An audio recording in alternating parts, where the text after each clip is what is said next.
Querido, eu gostaria de, então, para nós iniciarmos esse tema, essa questão ligada ao arrependimento, então nós precisamos ler dois textos. Abra sua Bíblia comigo em Romanos, 1 Romanos capítulo 2.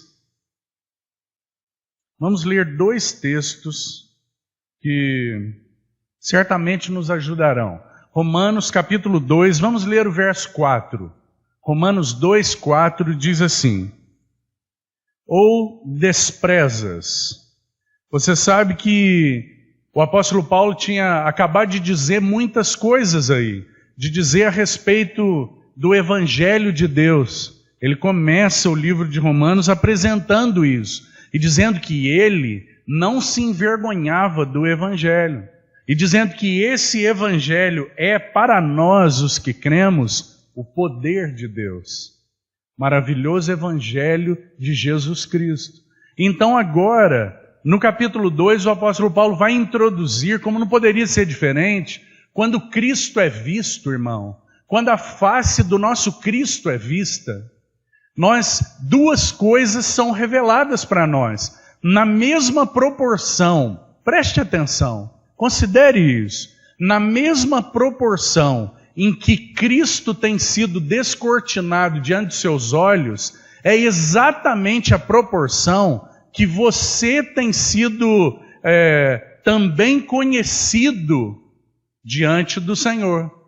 Na medida em que Cristo é visto, nós vemos duas coisas. Nós vemos quem Ele é, mas nós também vemos quem nós somos.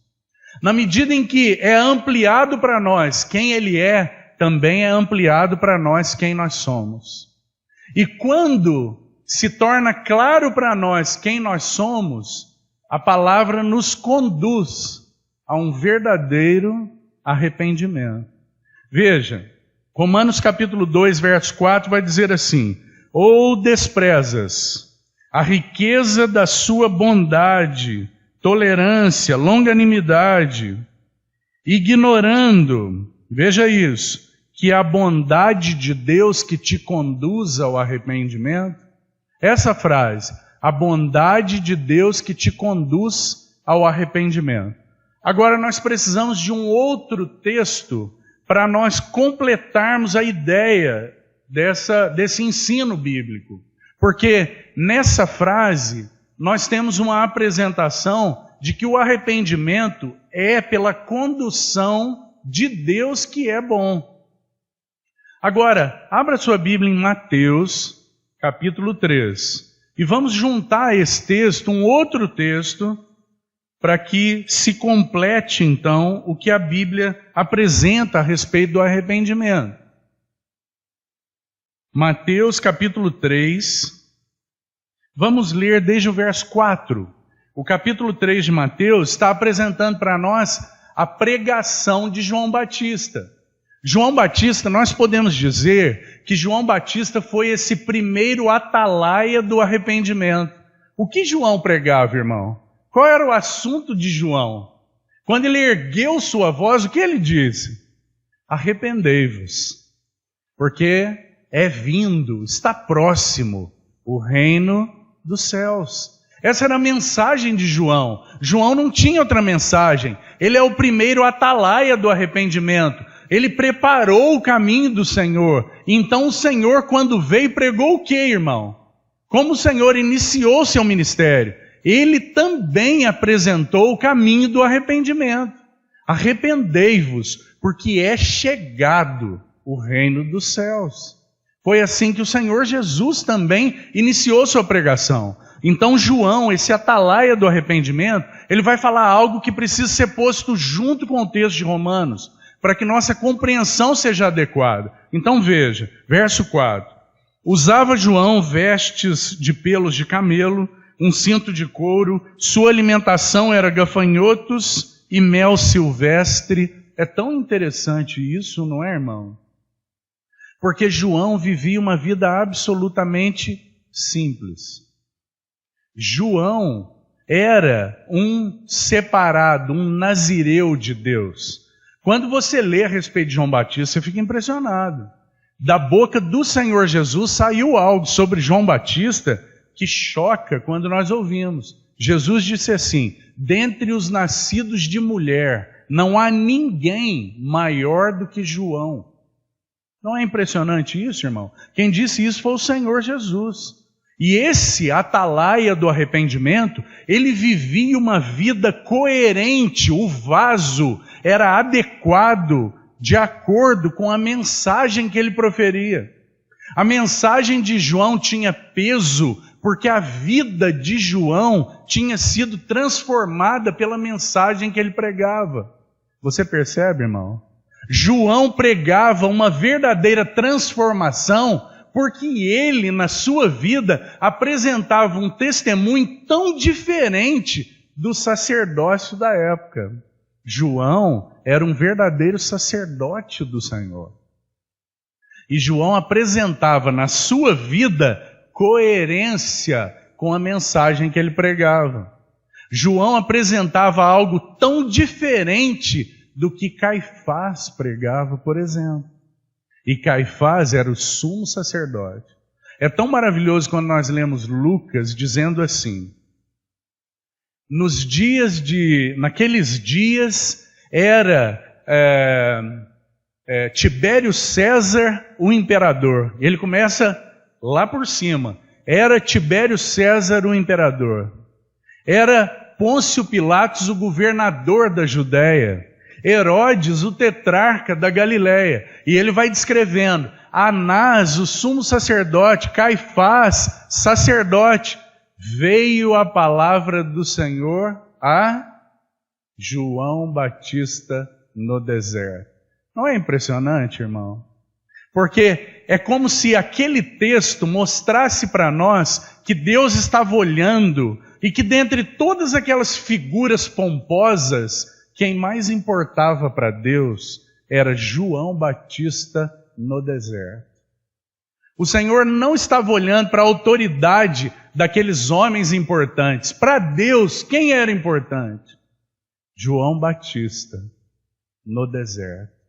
Então é por isso que João, com aquela sua vida tão coerente, ele recebeu a incumbência de ser esse atalaia do arrependimento. E como ele pregava? Ele dizia: eu sou o precursor do noivo. Era assim?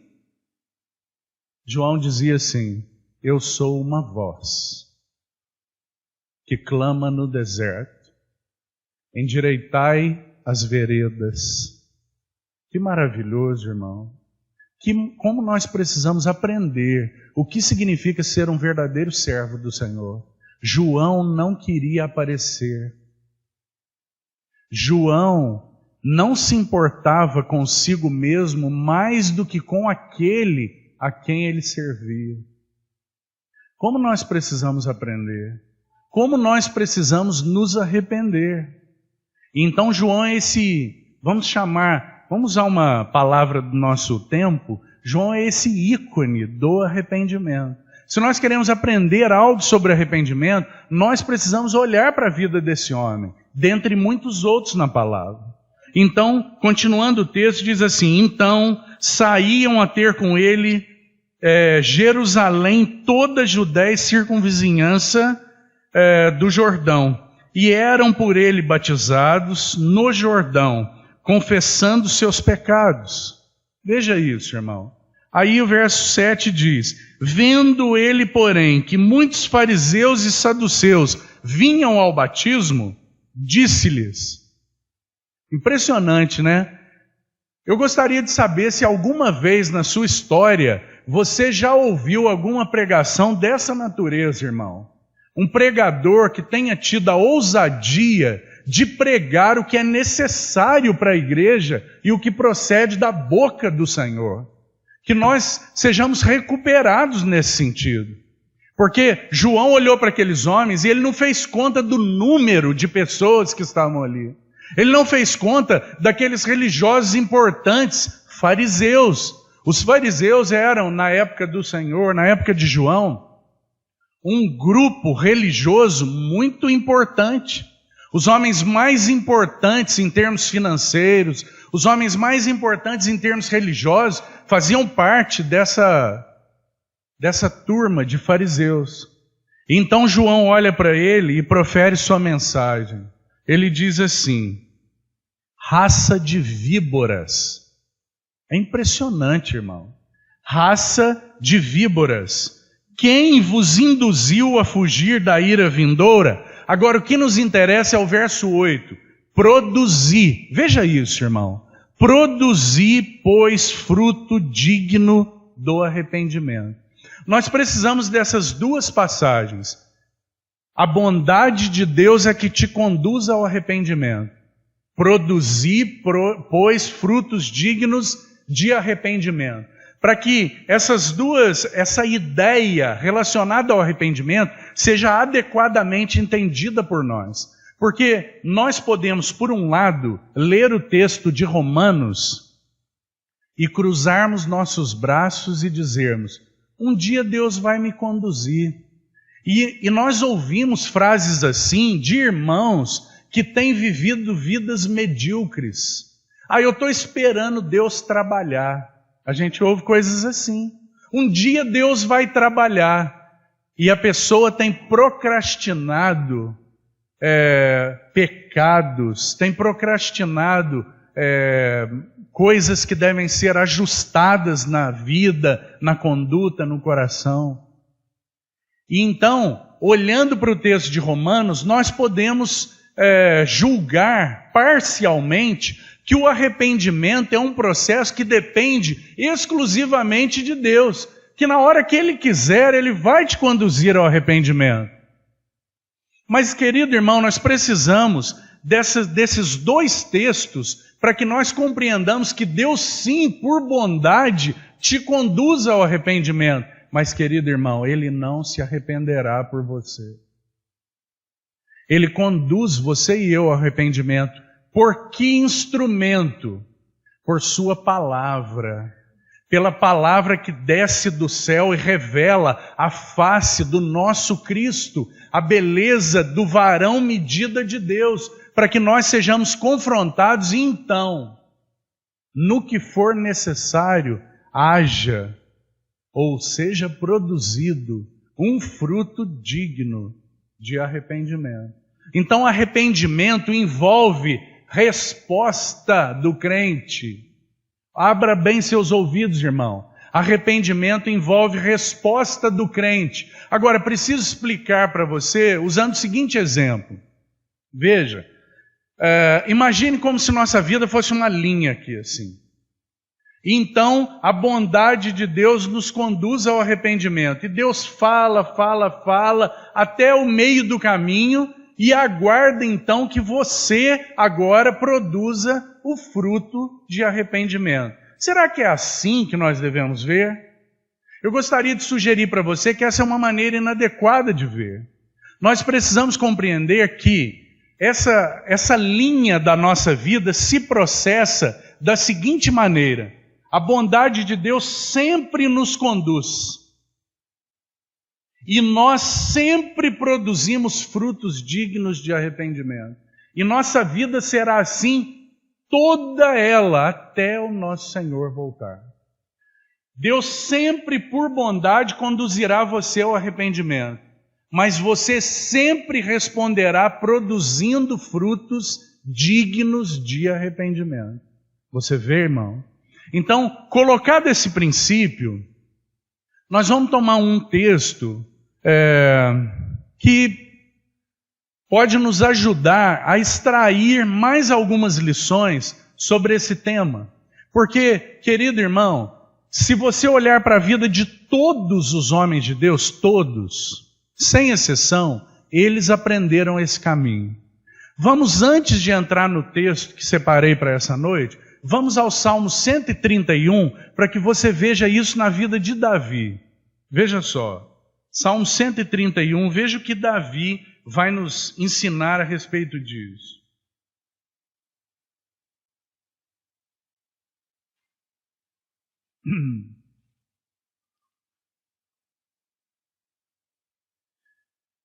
Veja que arrependimento, irmão, e humildade são duas coisas que andam juntas na palavra. Juntas. Sempre que você observar o ensino bíblico do arrependimento, você vai observar que o fruto produzido é humildade. Humildade é fruto de verdadeiro e genuíno arrependimento. Então Davi vai nos ajudar aqui no Salmo 131, são só 3 versos, mas veja que maravilhosos versos. Davi diz assim: Senhor, ele está orando, Senhor, não é soberbo o meu coração, nem altivo o meu olhar, e não ando à procura de grandes coisas. Irmão, não é interessante Davi começar com o coração? Porque ele poderia começar com o olhar, não poderia?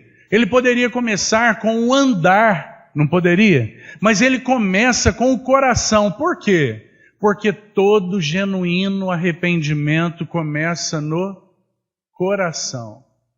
Os frutos dignos de arrependimento começam no coração, mas eles não têm expressão somente interior.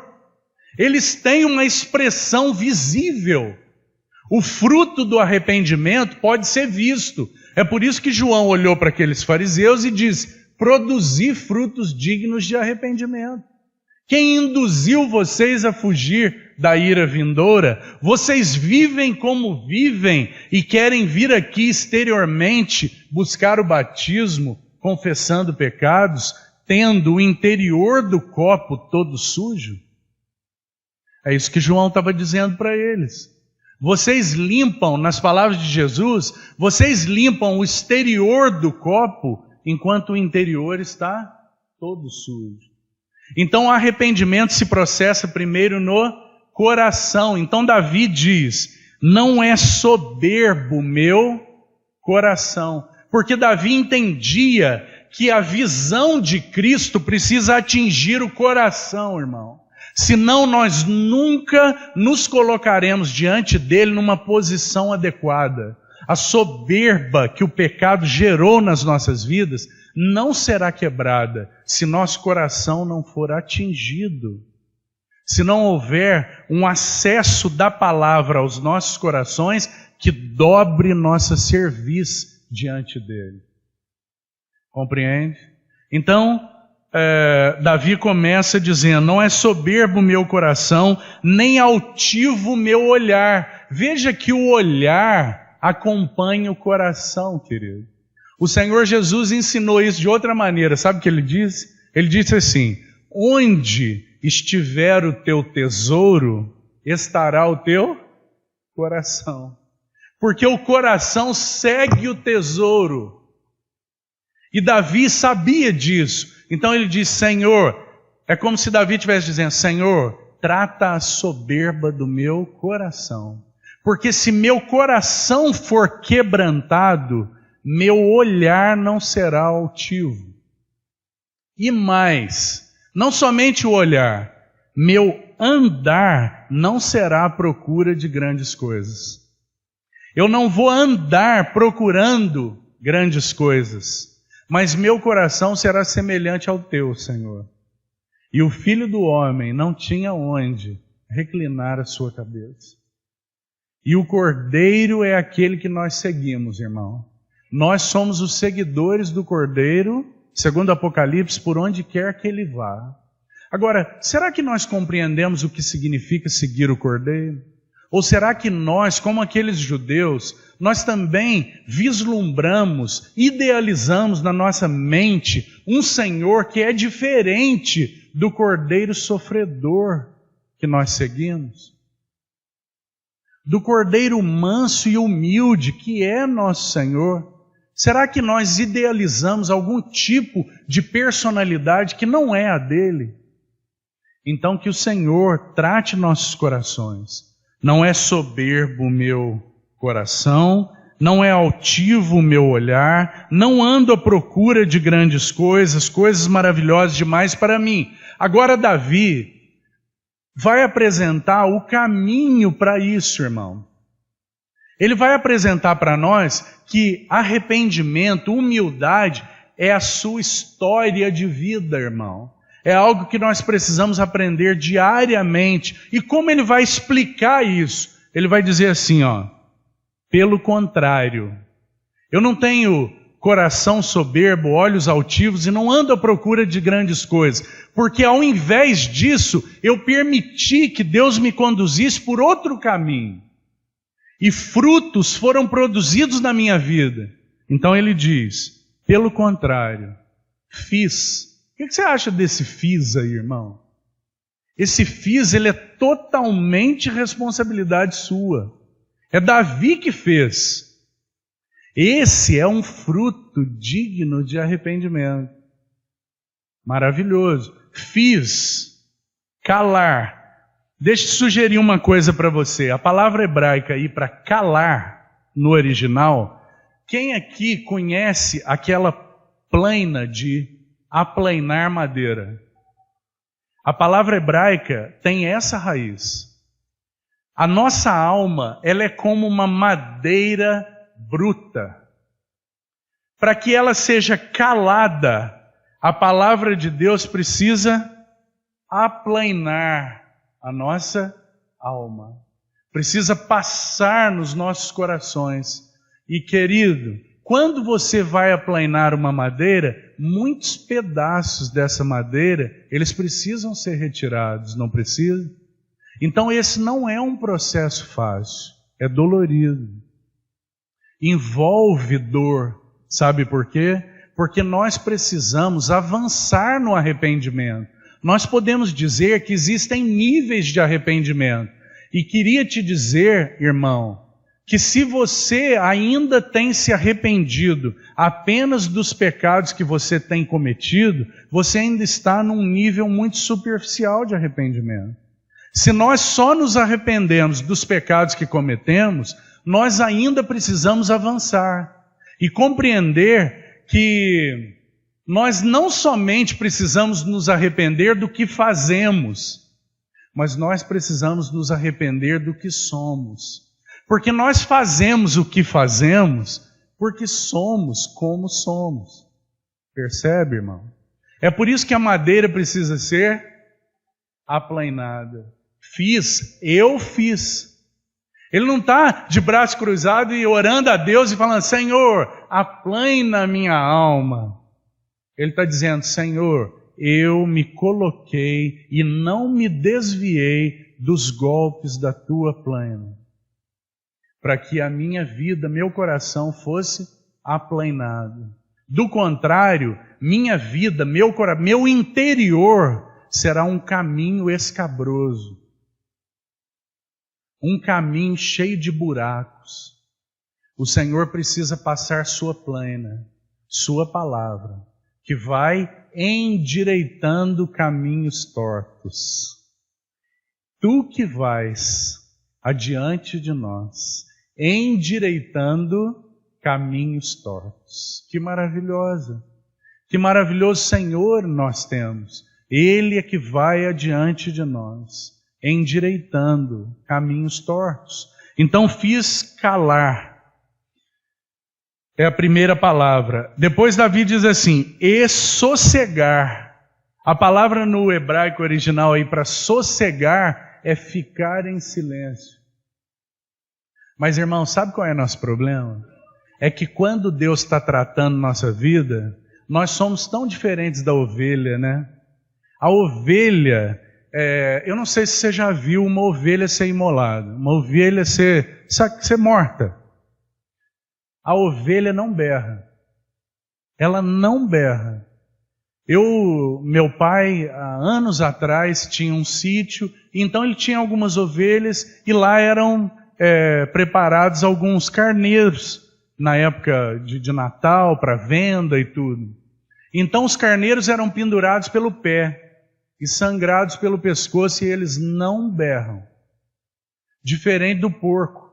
Se alguém já viu porco ser morto, sabe bem do que eu estou falando. E eu gostaria de usar essa figura para que você compreenda o que Davi está dizendo aqui. Porque Davi está dizendo que, pelo contrário, ao invés de ter uma alma soberba, um olhar altivo e um andar à procura de grandes coisas, pelo contrário, eu fiz calar, eu me apresentei para o grande marceneiro de Nazaré, para que ele pudesse aplainar minha alma. Mas mais do que isso, eu aprendi a ficar em silêncio. Eu aprendi a fazer sossegar o meu coração. De que maneira? Ele prossegue, é lindo o texto. Ele diz assim, como a criança desmamada se aquieta nos braços da sua mãe. É tão interessante. Será que nós entendemos o que Davi está dizendo? Davi está olhando para uma criança que mama e está dizendo que essa criança ficou tranquila no colo da mãe.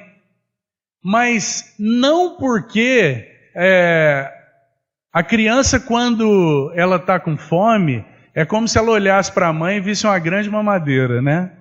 Então ela sossega na hora que está mamando. Mas Davi não está falando da criança que está sossegada porque está mamando, porque a mãe está provendo o alimento. Mas ele está dizendo, não, eu fiz calar e sossegar como uma criança desmamada. Essa é uma criança que não está preocupada com o que a mãe pode dar, mas ela está aquietada por causa da mãe. Você vê isso, irmão? Nós precisamos aprender a encontrar isso em Deus. Aquietar e sossegar nossa alma em Deus. Não pelo que Deus pode prover para nós. E Ele pode prover tudo. Mas simplesmente pelo que Ele é. Pelo que Ele é para nós. E então você precisa responder essa pergunta. Será que sua alma se aquieta e sossega nos braços do seu Pai? Ou não? Você tem sido uma criança agitada, com olhos altivos, andando à procura de grandes coisas e com um coração soberbo. Você não consegue calar e não consegue sossegar. Que o Senhor nos ajude no que Davi, então, nos apresenta como esse caminho do arrependimento. Então ele diz, espera Israel no Senhor desde agora e para sempre. Encerra esse salmo. Irmão, esse salmo, o tema desse salmo é humildade. Esse salmo deveria ser lido por todo cristão toda manhã. E nós deveríamos orar segundo esse salmo, para que o Senhor nos concedesse graça. Porque nós, por natureza, somos o que o versículo 1 diz.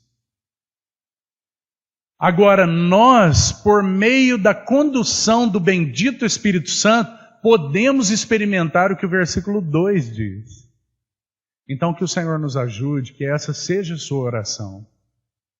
Vamos tomar um texto, então, nessa meia hora que temos. Eu gostaria de que você abrisse comigo em 2 Reis, capítulo 17. E vamos extrair alguns princípios desse texto sobre o tema arrependimento. 2 Reis, capítulo 17, já que já foram colocadas muitas notas, peço ao Senhor, irmão, eu queria fazer um encorajamento para você. O irmão tem disposto tempo aqui, gravado essas mensagens. Irmão, não por minha causa, mas por causa do teu Senhor, ouça essas mensagens novamente. Peça ao Senhor que fale com você aquilo que eu não posso falar, aquilo que eu não pude falar.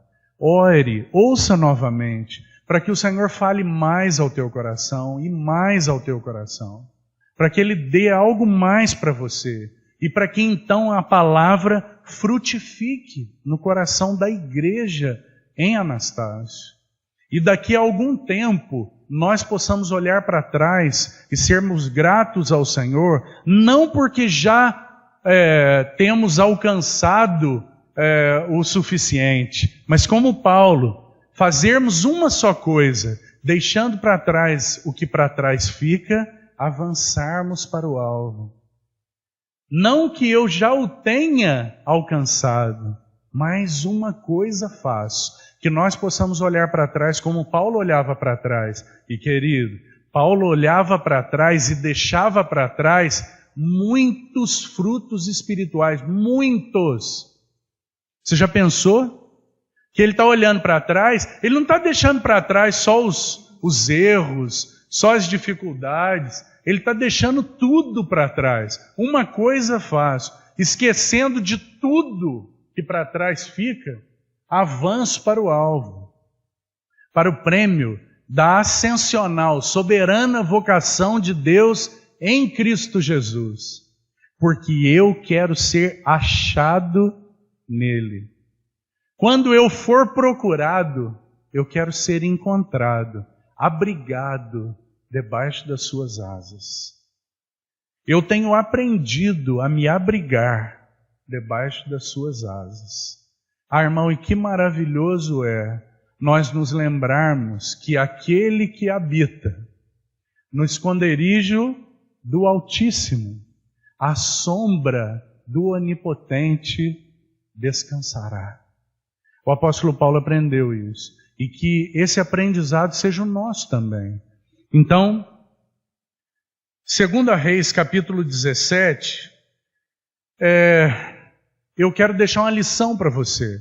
Leia esse capítulo na sua casa. Nós não vamos ter tempo de ler todo o capítulo. O objeto da nossa consideração aqui, vou ler só alguns versículos, é sim todo o capítulo. Mas nós não vamos ter tempo, e para ganhar tempo, então queria te passar uma lição. Medite nesse capítulo. Antes de ler alguns versos, deixe-me contextualizar você. Esse capítulo vai apresentar para nós algo a respeito daquele culto misto dos samaritanos. Vai mostrar para nós o porquê que aqueles samaritanos, aquele reino de Israel, já que o reino se dividiu, duas tribos ficaram para um lado, com sede em Jerusalém, Judá e Benjamim, e então as outras 10 tribos ficaram com sede em Samaria. Então o reino foi dividido, o reino do sul e o reino do norte. E esses reinos então são retratados aqui no livro dos Reis. E no capítulo 17, o que nós temos? Nós temos o reino de Samaria sofrendo um cerco dos assírios, porque eles viveram de uma maneira que não agradava o Senhor. Então os assírios, acho que talvez seja importante, se você conhece um pouco da história, destacar quem são os assírios aqui, irmão. Na época desse acontecimento, qualquer povo da terra que ouvisse o nome Assíria tremia, desde o alto da cabeça até a sola do pé. Os assírios eram o povo mais cruel e terrível, o império mais cruel conhecido na história, dos mais cruéis. Os assírios são conhecidos na história, não é na Bíblia não, procure o livro de história. Os assírios eram conhecidos como a grande máquina de terror e guerra. Esses eram os assírios. Eles foram os primeiros a desenvolver carruagens de ferro para a guerra. São os assírios.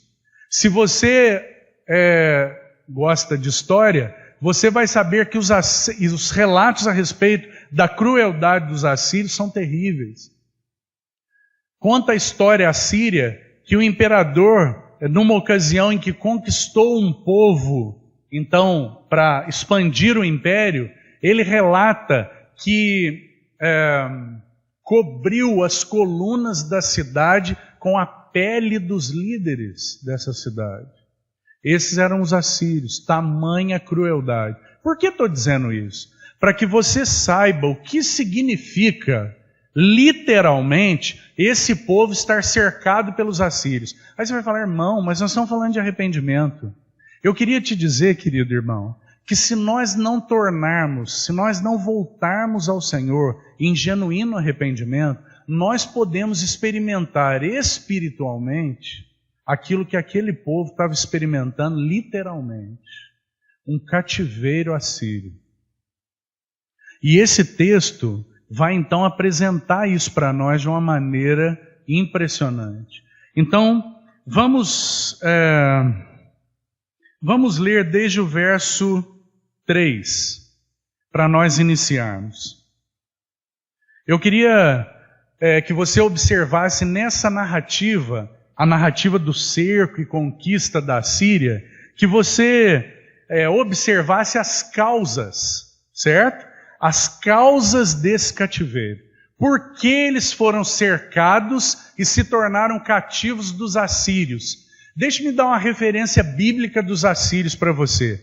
Você sabe que a capital mais importante da Síria a Síria teve algumas capitais. A mais importante, ela é citada no livro de Jonas, por exemplo. Ela é citada pelo profeta Naum. Naum se refere à Síria como o covil dos leões. Naum vai se referir à Síria como o covil dos leões. A cidade dos cadáveres, ele vai dizer. Leia a profecia de Naum e você vai ver. A capital mais importante da Síria é a conhecida Nínive. Nínive foi a mais importante capital do Império Assírio. Aquela Nínive mesmo, que Jonas foi destinado para pregar. Mas esse é outro assunto. Apenas para que você saiba quem são os assírios. Então, o verso 3 vai dizer assim: contra ele subiu Salmaneser, rei da Síria. Oséias era o rei de Israel no contexto, ficou sendo servo dele e lhe pagava tributo. Porém, o rei da Síria achou Oséias em conspiração, porque enviara mensageiros a So, rei do Egito, e não pagava tributo ao rei da Síria, como antes fazia de ano em ano. Então, por isso, o rei da Síria. Agora vai ser mencionado 3 coisas que o rei da Síria fez. 3 coisas. Por que, irmão? Por que esse povo experimentou o cativeiro? Isso vai estar explicado para nós no verso 13. Veja o verso 13, diz assim: o Senhor advertiu a Israel e a Judá por meio de todos os profetas. Todos os profetas, dizendo: voltai-vos dos seus maus caminhos. Essa é uma definição no Velho Testamento do que é arrependimento. Arrependimento, você quer uma boa definição?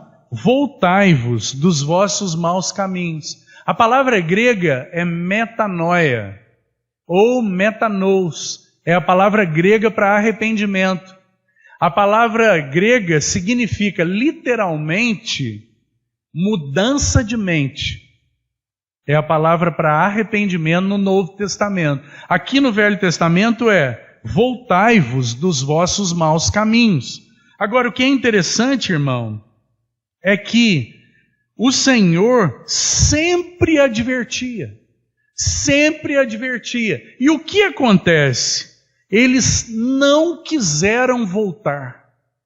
Eles não quiseram voltar. Então veja, meu querido irmão, o Senhor possivelmente já falou muitas coisas com você nesses dias que nós temos nos reunido. Ele já te chamou a voltar em muitos aspectos.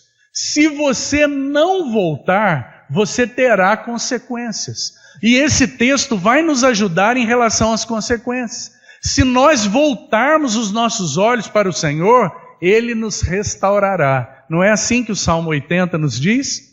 Volta-te, Senhor, nós te rogamos, restaura-nos, resplandece o teu rosto sobre nós e seremos salvos. Mas se nós não voltarmos, então nós teremos consequências. Agora, este povo não quis voltar para o Senhor. Então, retornando ao verso 4, nós vamos destacar 3 coisas que aconteceram com eles por não retornarem ao Senhor. Primeiro, o rei da Síria veio contra eles. Eles já eram escravos, subjugados, pagavam tributo de ano em ano, mas eles pararam de pagar tributo. Eles acharam que podia fazer isso. Então o rei da Síria veio contra eles. E a primeira coisa é que ele encerrou, o rei da Síria, encerrou o rei, Oséias, encerrou o líder do povo. É tão representativo nós olharmos que ele fez isso com o rei, irmão. Você imagina o que eles fizeram com o resto do povo. Ele encerrou o rei da Síria, encerrou Oséias em um cárcere com grilhões. Não é impressionante? Encerrou num cárcere com grilhões. Então, primeira coisa, eles não se voltaram e eles foram encerrados em grilhões num cárcere. Querido irmão, o Senhor tem chamado você a retornar em áreas específicas da sua vida que tem sido como um cárcere com grilhões. Será que você tem estado aprisionado em algum pecado, em alguma atitude, em algo que para você tem sido um cárcere e um grilhão? Vinde, tornemos ao Senhor. A graça está disponível para aqueles que se arrependerem.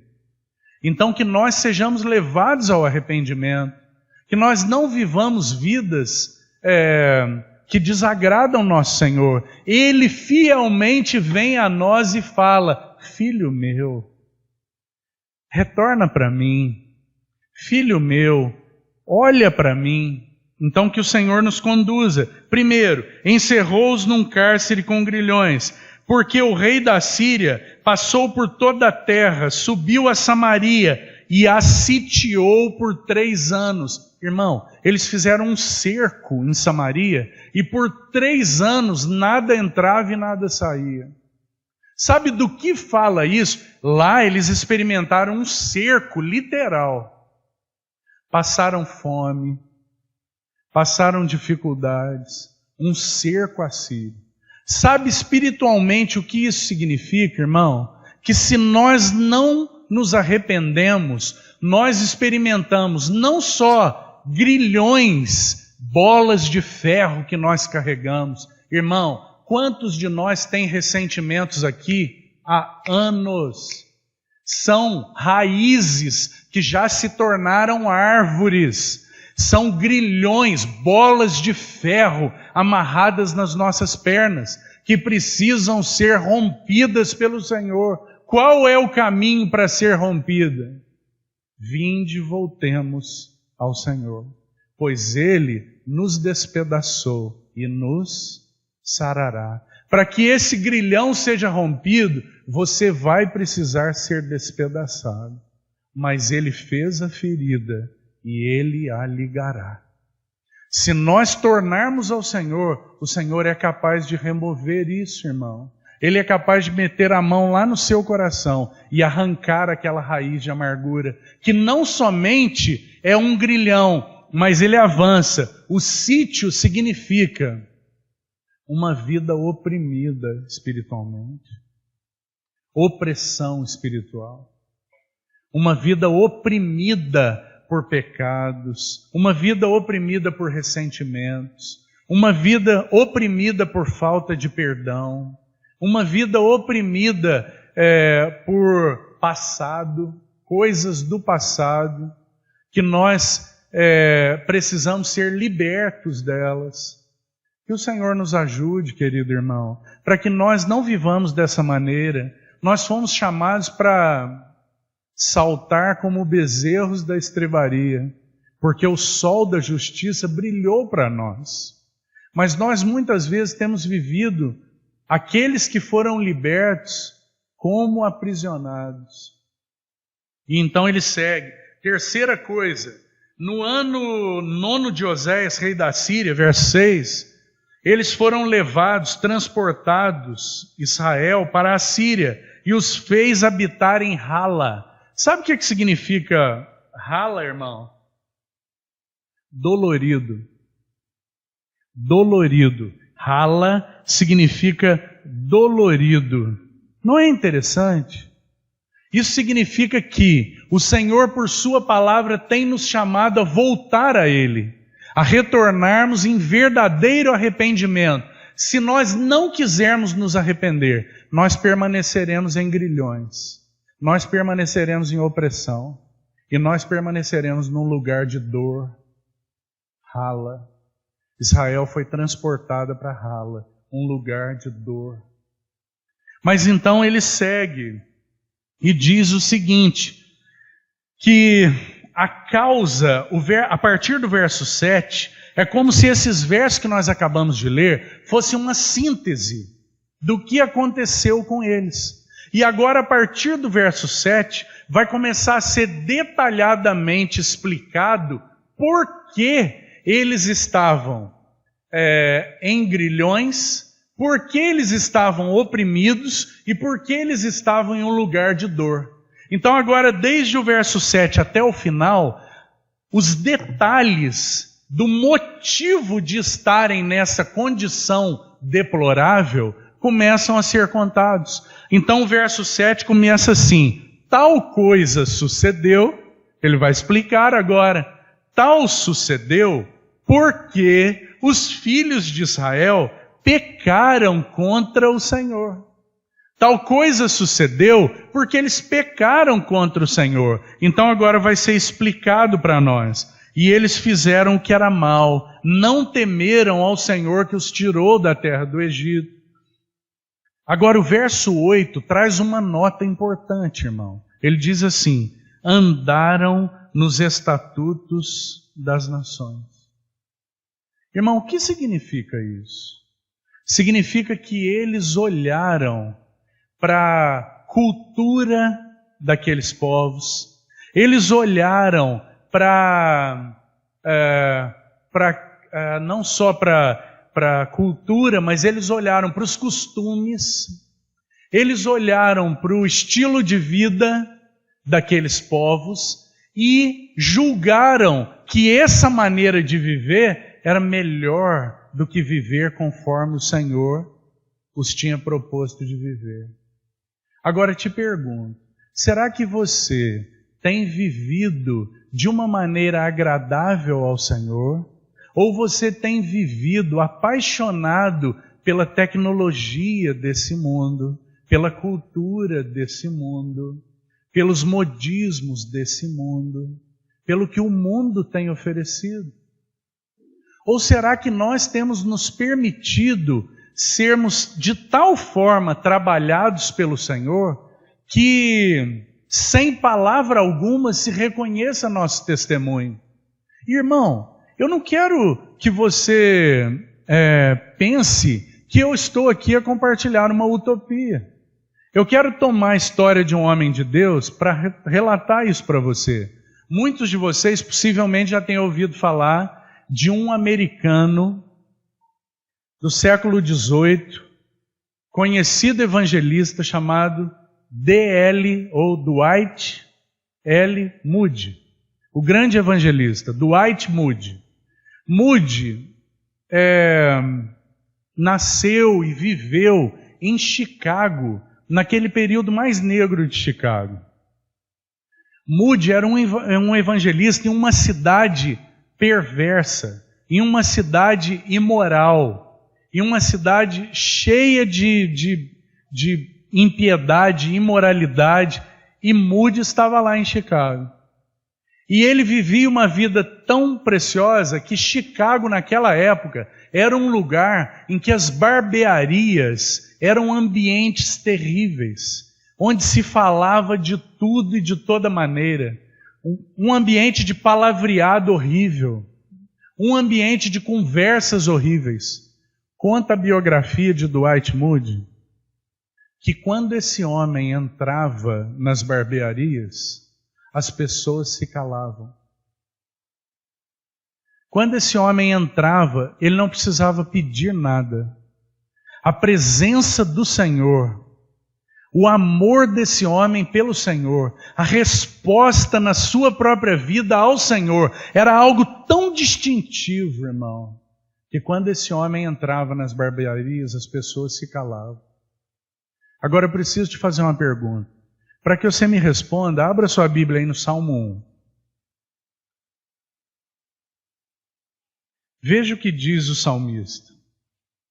Salmo 1.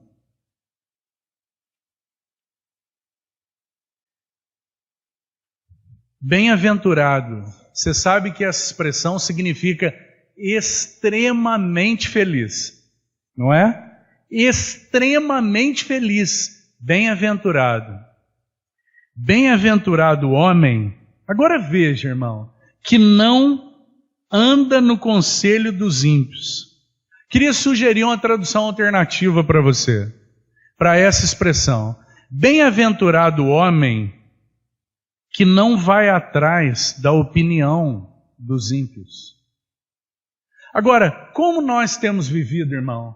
Andaram segundo o costume das nações. É o que nós acabamos de ler lá em Reis.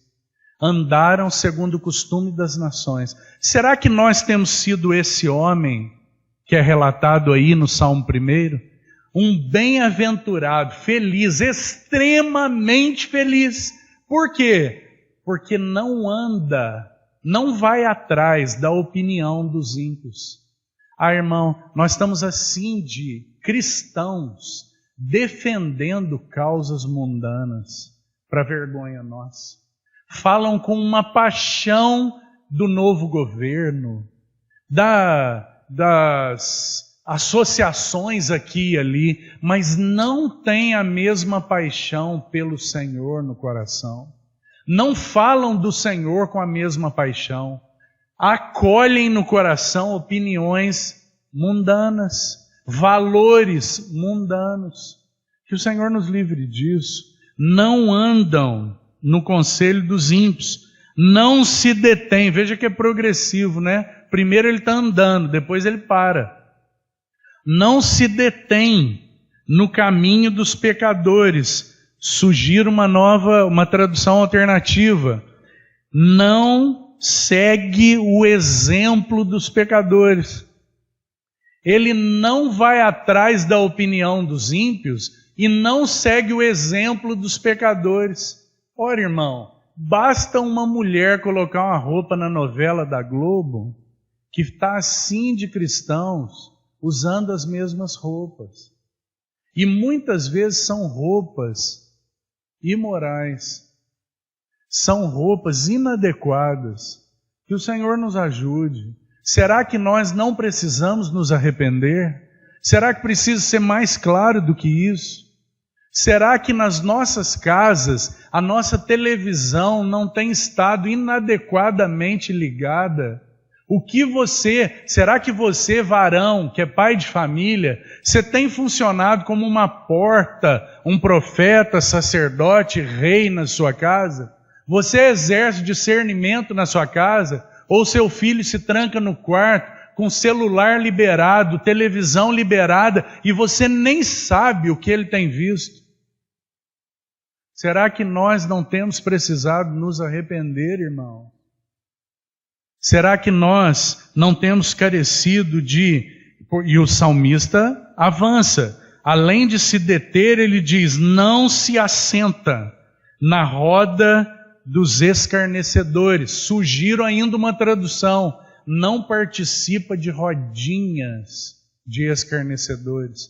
Agora, irmão, será que quando essas pessoas do mundo chegam perto de você, eles têm algum pudor, algum zelo, ou eles falam tudo como se estivessem falando com qualquer pessoa?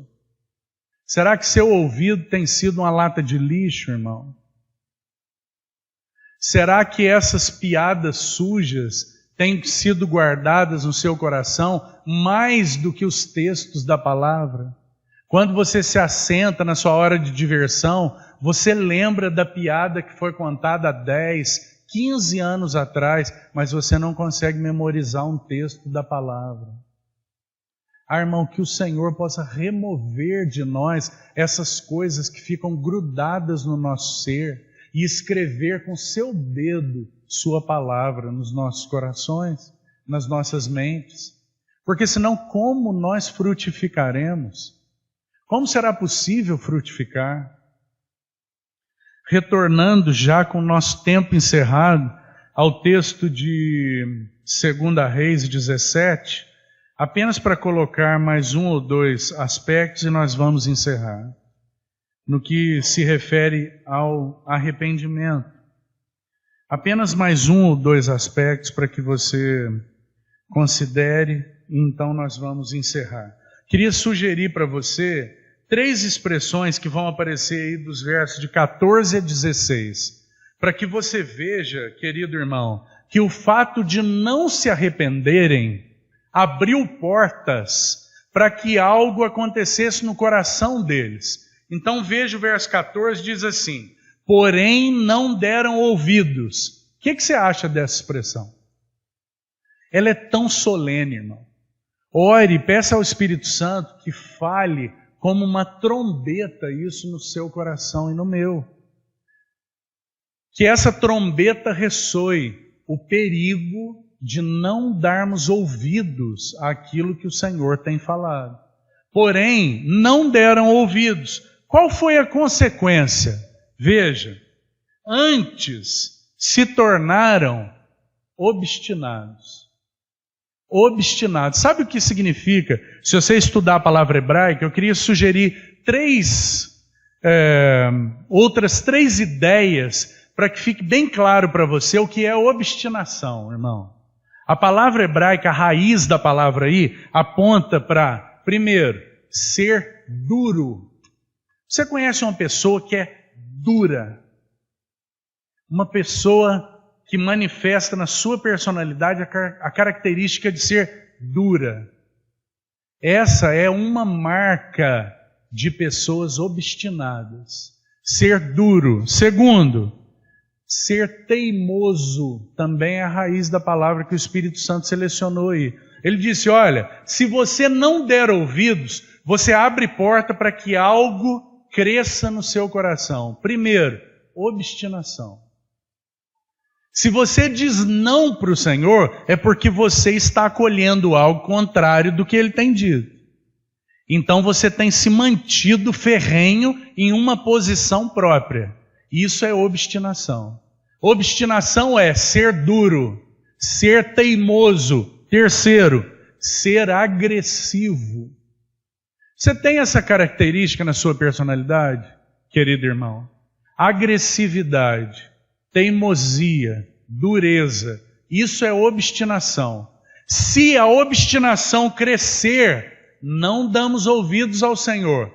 Cresce um posicionamento próprio e nós nos aferramos a esse posicionamento. Qual é a consequência? O versículo vai dizer. Ele diz assim: foram obstinados, de dura cerviz como seus pais, que não creram no Senhor seu Deus. Sabe qual é a questão aqui, irmão? Incredulidade. Obstinação gera incredulidade. Se nós nos mantivermos... Deus está falando, irmão, e você não dá ouvidos. Deus está falando e você não dá ouvidos. É aquela, se fôssemos usar uma palavra para explicar isso na nossa vida, seria incoerência. Nós ouvimos e não respondemos. É como se você não estivesse ouvindo.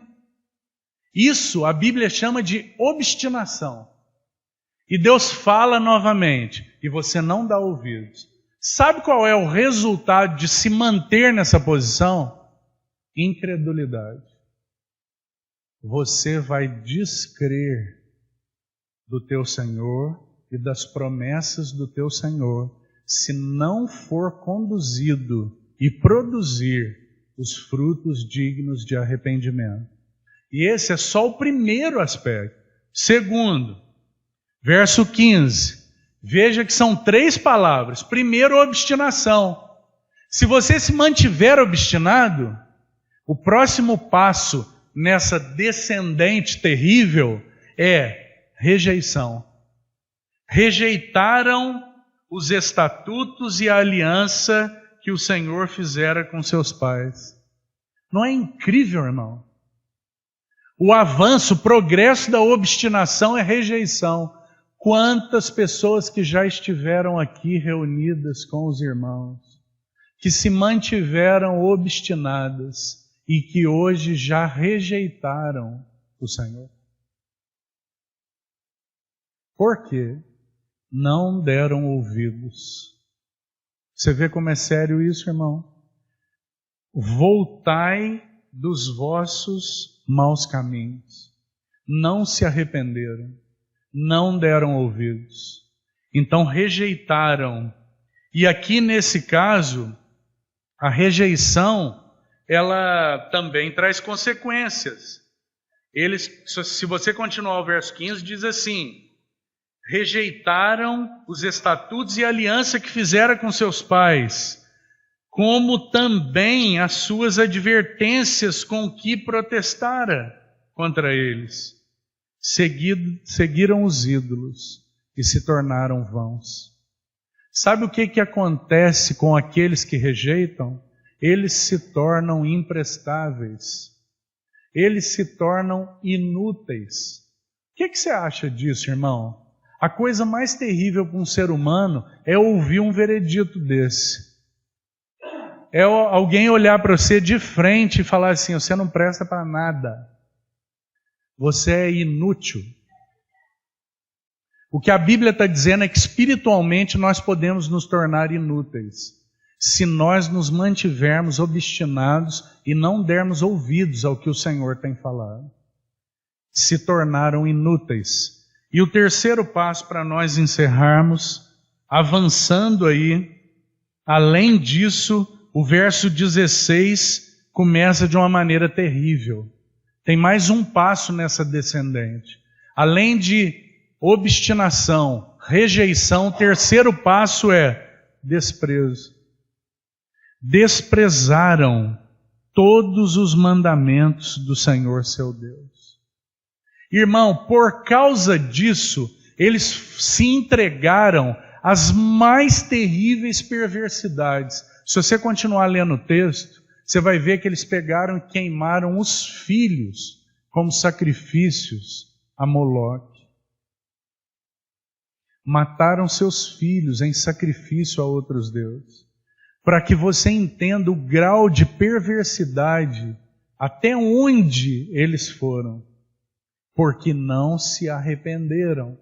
Então veja como é sério, querido irmão. Nada começou com desprezo, tudo começou com não dar ouvidos. Então ouçam um alerta nessa noite. O Senhor tem falado ao seu coração, possivelmente você não tenha questões tão graves a tratar, mas se você não der ouvidos, você pode ser gradativamente levado a um afastamento e até um desprezo do teu Senhor. Que o Senhor fale aos nossos corações ainda muito mais a respeito disso, porque nós precisamos ouvir mais, precisa ser pregado aos nossos ouvidos a trombeta do arrependimento. Nós precisamos tomar textos, olhar homens de Deus que foram levados ao arrependimento, olhar para aqueles homens que foram realmente despedaçados pelo Senhor, que não temia em despedaçá-los, porque seu propósito era restaurador. Quando o Senhor olhou para Pedro e disse assim: ah, Pedro, você que diz que iria comigo até a morte, não cantará o galo 3 vezes, até que você me negue 3 vezes. Não é impressionante? É como se o Senhor tivesse tomado Pedro e despedaçado Pedro. Mas Pedro era tão voluntarioso, tão cheio de si, mas o Senhor é tão amoroso, tão perseguidor, que ele não permitiu que Pedro permanecesse nos seus próprios caminhos. Então ele tomou aquele homem tão voluntarioso e o conduziu por bondade ao arrependimento. Mas quando nós olhamos para a vida dele, nós vemos que ele produziu frutos dignos de arrependimento. Ah, que maravilhoso quando nós olhamos para João capítulo 21. Então o Senhor prepara aquela fogueira no mar de Tiberíades. E eles chegam cansados, não tinham pegado nenhum peixe. Eles não podiam prover nada para si mesmos. Eles estavam completamente humilhados. Eles estavam completamente despedaçados. Mas esse é exatamente o momento e a condição para que o Senhor tome e restaure aquelas vidas. Então o Senhor prepara uma fogueira naquela praia e Ele tinha provisão para que eles comessem. E Ele restaura Pedro. Que maravilhoso. Simão, tu me amas? Então Pedro agora não era mais aquele homem tão cheio de si. Se 3 anos e meio atrás o Senhor fizesse essa pergunta para Pedro, talvez Pedro dissesse assim: Senhor, o Senhor não vai encontrar nesse planeta ninguém que te ame mais do que eu. Mas agora o Senhor faz essa pergunta: Simão, tu me amas? E você sabe que o Senhor usa, mais uma vez a nossa tradução é pobre, porque a palavra amas que Jesus usa é a palavra ágape ou agapau. O Senhor usa a palavra ágape. Pedro, você tem um amor sacrificial por mim? Então Pedro responde assim: Senhor, tu sabes que eu te amo. Mas Pedro responde com uma outra palavra grega. Pedro não responde com ágape, ele responde com filéu. E filéu significa amizade, irmão. Porque no grego você tem 3 palavras para amor: eros, filéu e ágape. Eros é amor físico. Filéu, amor de amizade. Ágape é a palavra que só o Espírito Santo usou. Quando o Espírito Santo quis usar uma palavra para mostrar qual é a qualidade de amor de Deus, ele tomou uma palavra que até então não tinha sido usada no grego da época. Então o Senhor pergunta para Pedro: Pedro, você tem ágape por mim? E ele diz assim: Senhor, tu sabes que eu tenho apenas uma amizade por ti. O Senhor pergunta novamente: Pedro, você tem ágape por mim? E ele diz assim: Senhor, tu sabes que eu tenho apenas uma amizade por ti. Então o Senhor é condescendente, ele desce no nível de Pedro para elevá-lo até o seu nível. Então o Senhor desce e agora o Senhor na 3ª vez pergunta assim: Pedro, você tem filéu por mim? Então Pedro diz assim, a Bíblia diz, entristeceu-se muito por ter perguntado a 3ª vez. Então ele responde: Senhor, tu sabes todas as coisas. Tu sabes que eu tenho filéu por ti. Então o Senhor restaura Pedro publicamente. Que maravilhoso Senhor é o nosso. Fez a ferida e a ligará. Vinde, não se esqueça, vinde, tornemos ao Senhor, porque Ele nos despedaçou e nos sarará. Fez a ferida e Ele mesmo a ligará, e viveremos diante dEle. Amém? Graças ao Senhor. Vamos orar. Senhor, bendizemos Teu nome por esta noite, bendizemos Teu nome por Tua palavra. Tua palavra é poderosa para salvar nossas almas. Suplicamos que Tu, ó bendito Espírito Santo, aplique isto que compartilhamos ao mais profundo dos nossos corações. Nos ajuda a retermos a palavra, misturá-la com fé, para que ela frutifique nas nossas vidas. Assim oramos no doce nome de Jesus. Amém.